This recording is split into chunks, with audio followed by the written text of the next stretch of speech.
नमस्कार, आप देख रहे हैं अनोखी आवाज और मैं हूं आपके साथ अनुष्का। मऊगंज में डबल मर्डर की घटना के बाद आज रीवा सहित मऊगंज को बंद किया गया है। व्यापारियों द्वारा भी बंद का समर्थन किया जा रहा है, जिसके चलते बाजारों में सन्नाटा पस रहा है और दुकानों में बड़े बड़े ताले लटक रहे हैं। होली के दूसरे दिन मऊगंज के गड़रा गांव में एक युवक की हत्या कर दी गई थी और जब पुलिस कार्रवाई करने पहुंची तो उन पर भी पत्थर और डंडे सहित धारदार हथियार से हमला किया गया, जिसमें एक एएसआई की मौत हो गई। यह घटना आदिवासी समाज के लोगों द्वारा घटित की गई और मरने वाले दोनों लोग ब्राह्मण समाज के थे। घटना के बाद ब्राह्मण समाज व अन्य संगठनों ने घटना के विरोध में आज रीवा व मऊगंज बंद का आह्वान किया था, जिसका असर दिख रहा है। यहाँ पर क्यों आज? बहुत अच्छा प्रश्न है। यहाँ पे क्यों आज? जब हमारे अस्तित्व की लड़ाई और जब हमारे समाज की लड़ाई में अगर हमको तकलीफ होगी तो हम क्या करेंगे? रोड पे आएंगे। हमारे पास कोई विकल्प नहीं बचा। जब हमारे घर के लड़के घर में घुस करके मारे जा रहे हैं तो हमारे पास विकल्प नहीं बचा। अखिल भारतीय ब्राह्मण समाज ने आह्वान किया कि रीवा बंद होना चाहिए। हमारे उप मुख्यमंत्री हम तो सुनते हैं कि वो ब्राह्मण है, तो ब्राह्मण है तो उनको बोलना चाहिए। क्यों नहीं बोला गया?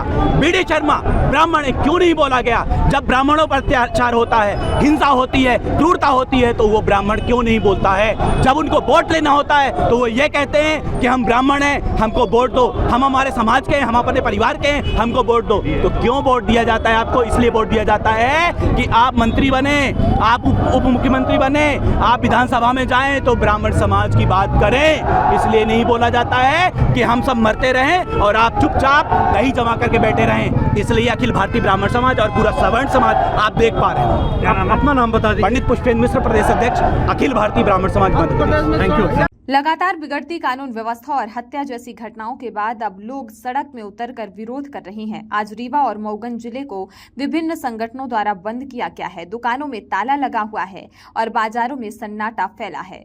हाल ही में मऊगंज में आदिवासी समाज के लोगों ने एक युवक को बंधक बनाकर उसकी पीट कर हत्या कर दी और जब पुलिस उसे बचाने पहुंची तो उन्होंने पुलिस वालों पर भी हमला कर दिया, जिसमें एक एएसआई की मौत हो गई और तहसीलदार समेत 10 पुलिसकर्मी गंभीर रूप से घायल हो गए। आह्वान किया गया है, क्या मांगे, किन मांगों को लेकर अभी क्या स्थिति है? देखिए, मध्य प्रदेश इस समय ब्राह्मण आइडेंटिटी क्राइसिस में जा चुका है। लगातार पिछले 3 से 5 महीनों से देख रहे हैं हर जिले में कोई ना कोई ब्रह्म हत्या हो रही है। सबसे नृशंस हत्या जबलपुर में हुई, फिर मैहर में हुई, फिर सीधी में हुई, फिर आपके मऊगंज में जिस तरह की हत्या का पैरामीटर चला है, ये कहीं ना कहीं ब्राह्मणों के लिए चिंतन का विषय हो गया है और हम मांग कर रहे हैं प्रदेश सरकार से कि ब्राह्मण आइडेंटिटी प्रोटेक्शन एक्ट को तत्काल राष्ट्रीय मध्य प्रदेश स्तर पर लागू कर दिया जाए। इससे हमारी सुरक्षा भी होगी और साथ ही साथ हमें न्याय भी मिलेगा।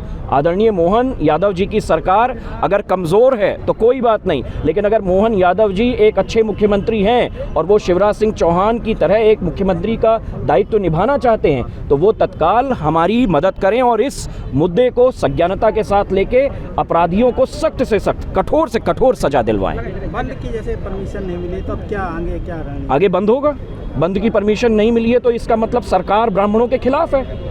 एक हत्या हो जा रही है, आप उस पर संज्ञान नहीं ले रहे हैं। हम बंद कराने का प्रयास इसलिए नहीं कर रहे हैं कि हम भगत सिंह ने बम फोड़ा था तो क्या वो बम मारने के लिए था? वो बम इसलिए था ताकि जो अंग्रेज हैं उनके कानों में ये आवाज़ सुनाई दे। और इसी तरह इस बंद का आह्वान भी इसलिए किया गया है कि ये आवाज़ मध्य प्रदेश में सुनाई दे कि हमारे ऊपर अत्याचार हो रहा है और हम अत्याचार नहीं सहेंगे।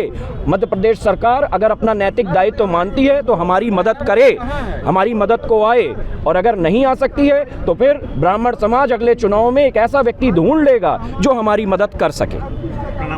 हमारा नाम प्रभाकर नरसिंह राव पेशवे है और हम चित्रकूट पेशवा परिवार के इस समय वंश उत्तराधिकारी हैं।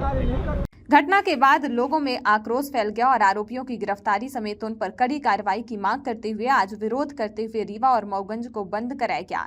विभिन्न संगठन के लोग सड़कों पर उतर आए हैं और नारेबाजी करते हुए कार्यवाही की मांग की है। वहीं पुलिस भी बंद के दौरान कोई अप्रिय घटना ना घटे और शांति व्यवस्था कायम रहे, इसके लिए कड़ी सुरक्षा व्यवस्था बनाई गई है और लगातार पुलिस की टीम पूरे शहर में भ्रमण कर रही है।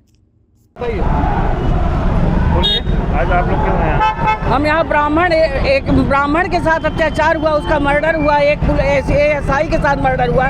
ब्राह्मणों का लगातार उनके साथ दुर्घटनाएं घट रही हैं। मैहर में, अमरपाटन में हुआ, जबलपुर में हुआ। ये क्या हो रहा है? सरकार क्यों नहीं चेत रही है कि उनका रक्षा करे? मऊगंज में हुआ, ये क्या ब्राह्मण इंसान नहीं है क्या? ब्राह्मण वोट नहीं देते हैं क्या?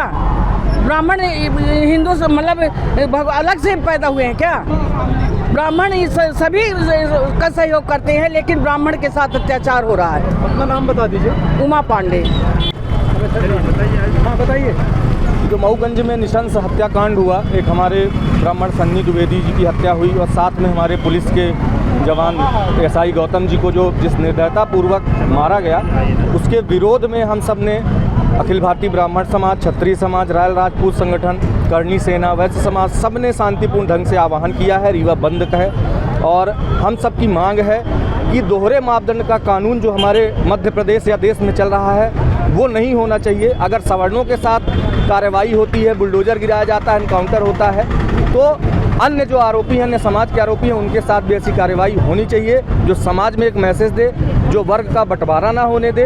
हम शासन प्रशासन से यही मांग करते हैं, हम सरकार से यही मांग करते हैं कि दोहरे मापदंड का कानून जो है उसको आप खत्म करें और सबके लिए समान व्यवस्था बनाएं। नाम बता दीजिए। आशीष तिवारी सिब्बू, अखिल भारतीय ब्राह्मण समाज, जिला अध्यक्ष रीवा। राज्य रीवा बंद का आह्वान किया गया था सामाजिक संगठनों द्वारा, क्या कैसी स्थिति है रीवा शहर में, भी कैसी व्यवस्था है? अभी करीबन 1 घंटे पहले विवेकानंद पार्क में लोग इकट्ठा हुए, वहाँ से कुछ लोग निकले शहर को बंद कराने, शांतिपूर्ण तरीके से रहा, फिर घूमते हुए वापस चले गए विवेकानंद।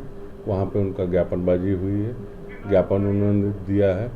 एडीएम और एडिशनल एसपी जाके ज्ञापन लिए हैं और उस ज्ञापन को देखा जा रहा है, तदनुसार अग्रिम कार्रवाई की जाएगी। सर कितने आरोपी बनाए गए कुल मामले में? देखिए, मऊगंज की घटना को लेकर उनका आक्रोश रहा, उन्होंने ज्ञापन दिया और संगठनों ने बात रखी।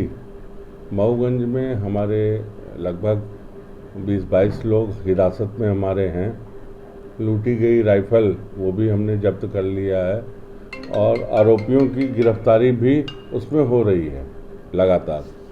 और जहाँ तक मैं समझता हूँ कि जो मुख्य आरोपी हैं हमारे कब्जे में हैं और पूछताछ चल रही है और बहुत जल्दी सभी आरोपियों की गिरफ्तारी हो जाएगी और वो जेल दाखिला हो सर एक जाएगा। तथाकथित पत्रकार और एक पूर्व सरपंच का नाम भी सामने आ रहा है, कौन है बोलो? देखिए, जो तथाकथित पत्रकार या सरपंच की बात है, पुलिस को जो पॉइंट मिलते हैं उसको तस्दीक करने के लिए बुलाया जाता है, उनको पूछा जाता है, क्योंकि बड़ी घटना थी।